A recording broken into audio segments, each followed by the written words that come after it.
नमस्कार मित्रांनो. 24 जूनच्या भागामध्ये श्यामभाऊ सारखे पैसे मोजत असतो. रघुनाथचं मात्र काम चालू असतं. नंदू मनातल्या मनात हसत असतो. पैसे सारखे सारखे मोजून श्याम्याला आता घामच फुटतो. तो जातो आणि कपाटात शोधतो. रघुनाथ म्हणतो, श्यामभाऊ काय झालं? श्याम्या म्हणतो, काहीच नाही दादानू. तो पुन्हा येतो आणि पैसे मोजायला लागतो. उमा वडाची पूजा करते आणि दोरा गुंडाळायला लागते. 3-4 फेरे होतात आणि उमाचा दोराच तुटतो. आता मात्र उमा जाम घाबरते. मेघना चारूकडे बघून स्माईल करते आणि मान हलवते. उमा म्हणते, ए देवा सर्वेश्वरा, हे काय घडलं? यांच्यावर काही संकट तर येणार नाही ना? तुला काही शिक्षा द्यायची असेल ना ती मला दे, पण यांना नको. लाली म्हणते, हे कर्माचे भोग आहेत. देव सगळं बघत असतो आणि इथंच फेडायचं असतं. स्वार्थीपणाची शिक्षा मिळणारच. काय ग मंजू, बघितलं ना? खोटं वागणाऱ्याला देव काय शिक्षा करतो? मंजू म्हणते, लालीताई गप्प बसा. एक तर लोक आपल्याला नाव ठेवतात. गावामध्ये तोंड दाखवायला जागा नाही. लाली म्हणते, मंजू तू गप्प राहा. ती बोलायला लागते. निशी म्हणते, आई तू लाली आत्याचं नको ऐकू. अगं तो दोरा अखंड नसणार. माझ्याकडे आहे ना दोरा. तू दोरा घे आणि वडाला गुंडळ. ओवी म्हणते, मावशी निशी बरोबर बोलते. अगं तो दोरा पहिलाच तुटलेला असेल. उमा म्हणते, ओवी अगं असं कसं होईल? आजपर्यंत असं कधीच झालं नाही. आता उमाला खूप रडायला येत असतं. लाली म्हणते, काय गं उमा, आता तरी स्वतःची चूक मान्य कर. दुसऱ्यामध्ये जे नाक खुपसते ना ते खुपसायचं बंद कर. लालीची बडबड चालू असते. तेवढ्यात एक बाई बोलते, उमा वहिनी ह्या लालीच्या कुठं नादी लागता? ह्या बाईचं दोंडच घाण. हिला कधी चांगलं बोलता आलं का? लाली दात खाऊन बोलायला लागते. तेवढे ती बाई म्हणते, उमा वहिनी माझ्याकडं दोरा आहे. तुम्ही तो दोरा घ्या आणि पुन्हा 7 फेऱ्या मारा. दोरा वडाला गुंडाळून तुमची पूजा पूर्ण करा. अहो दादा खोतांचं आणि तुमचं पुण्य खूप मोठं आहे. तुम्ही आमच्यासारख्यांना खूप मदत केली. आता ती उमाचं आणि दादा खोतांचं भरभरून कौतुक करते. यामुळे चारू, मेघना आणि लालीचा खूप जळफळाट होतो. ती बाई म्हणते, निशी हे घे दोरा. निशी दोरा घेते आणि म्हणते, आई हे घे. पैसे मोजता मोजता श्याम्या उभा राहतो. रघुनाथ म्हणतो, श्यामभाऊ काय झालं? श्याम्या म्हणतो, दादानू 50,000 कमी आहेत. रघुनाथ म्हणतो, असं कसं? मी तर पैसे बरोबर मोजले. श्याम्या म्हणतो, काय रे नंदू, तू बघितलेस का पैसे? नंदू म्हणतो, काय बोलता शेठ, ह्या कपाटामध्ये तुम्ही पैसे ठेवता. एक तर तुम्ही बघता किंवा दादा खोत. तुम्ही मला विचारण्याआधी दादा खोतांना विचारा. श्याम्या म्हणतो, नंदू तुला फक्त विचारलं, तुझ्यावर काय आळ नाही घेतला. आणि काय रे, तू सारखं सारखं दादांचं काय नाव घेतो? तुझी इच्छा आहे का मी आरोप दादांवर टाकायचा? दादा मला काय वाटतं, सगळ्या कामगारांना विचारावं. रघुनाथ म्हणतो, हो चालेल ना, विचारा. नंदू म्हणतो, असं कसं? दादा खोतांना सोडून सगळ्यांना विचारताय. मी तर म्हणतो आता पोलिसांनाच बोलवा. श्याम्या नंदूवर ओरडतो, पण रघुनाथ म्हणतो, तो बरोबर बोलतोय. आज पैसे गेले आणि कारखान्यामधून सारखे काजू जात आहेत.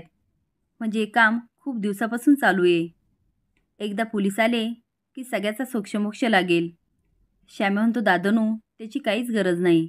पण रघुनाथ काय ऐकत नाही आणि पोलिसांना फोन करतो.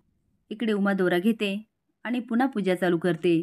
चारूला मात्र खूप राग येत असतो. पोलीस येतात आणि म्हणतात, कपाटात काहीच नाही आहे.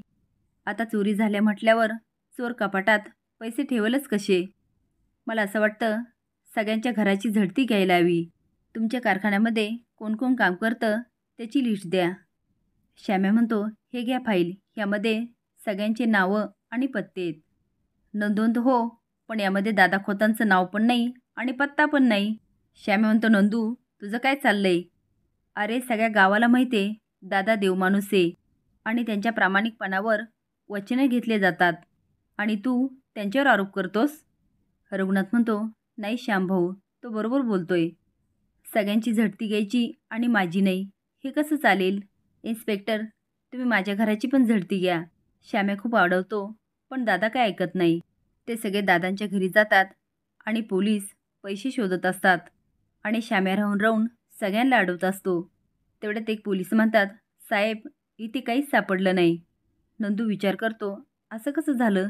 पैसे कुठे गेले? श्याम्या म्हणतो, बघितलं ना इन्स्पेक्टर, मी काय सांगत होतो. इन्स्पेक्टर म्हणतात, चला रे. तेवढ्यात त्याच पोलिसाचा तोल जातो आणि तो खाली पडतो. तो स्वतःला सावरायला जातो आणि त्याचा हात त्याच गादीवर पडतो. तो आता गादी वर करतो आणि त्याखाली एक कागदाचा गठ्ठा असतो. नंदू लगेच ओरडायला लागतो, बघितलं ना, पैसे इथेच आहे, उघडा ते उघडा. पोलीस कागद बाजूला काढतात, त्यामध्ये पैसे असतात. नंदू म्हणतो, बघितलं ना साहेब, दादा खोतांनीच चोरी केली. श्याम्या म्हणतो, नाही साहेब, हे पैसे दादांना मीच दिले होते. मी कसं काय विसरलो ना, तेच मला कळेना. रघुनाथ म्हणतो, नाही श्यामभाऊ, हे पैसे माझ्या घरी कसे आले ते मला माहीत नाही, पण तुम्ही पण मला दिले नाही एवढं मात्र नक्की. श्याम्या म्हणतो, नाही दादा, तुम्ही कधीच पैसे घेणार नाहीत. इन्स्पेक्टर म्हणतात, मग काय करायचं? तो म्हणतो, साहेब मला माफ करा आणि ही केस इथेच बंद करा. नंदू म्हणतो, असं कसं? पैसे आमच्याकडं सापडले असते तर आम्हाला जेलमध्ये टाकलं असतं. आता दादा खोतांकडं सापडले म्हटल्यावर लगेच सोडायचं. याला काय न्याय म्हणतात का काय दादा? ते काय नाही शेठ, एक त्यांना पोलिसांच्या ताब्यात द्या, नाहीतर पंचायत बोलवा.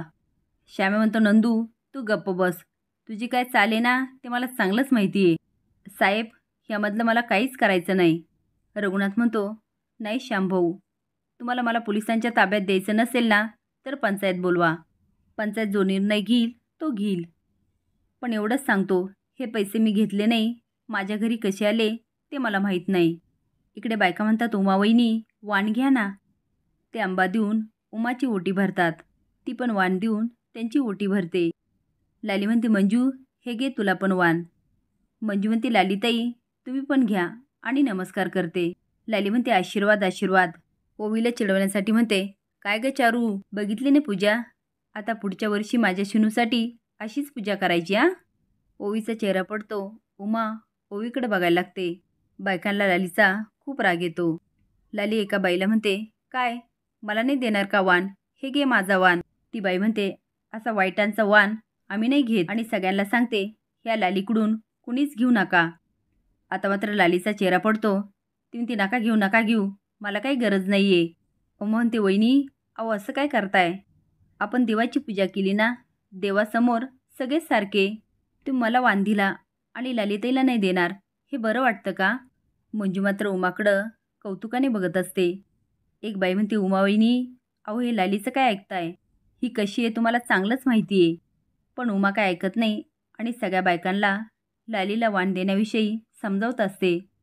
बायका कौतुकाने तिच्याकडे बघत असतात, पण लालीला मात्र उमाचा खूप राग येत असतो आणि मेघनाचा डाव फसला म्हणून मेघनाचा पण जळफळाट होतो. उमा म्हणते, निशी लाली आत्याला वाण दे. निशी म्हणते, हो आई. तर तुम्हाला काय वाटतं, नेहमी लाली निशीचा अपमान करते तरी उमा तेच करायला सांगते. हे योग्य आहे की अयोग्य? हे कमेंट बॉक्समध्ये नक्की सांगा. नवीन अपडेट जाण्यासाठी लाईक आणि सबस्क्राईब करा. धन्यवाद.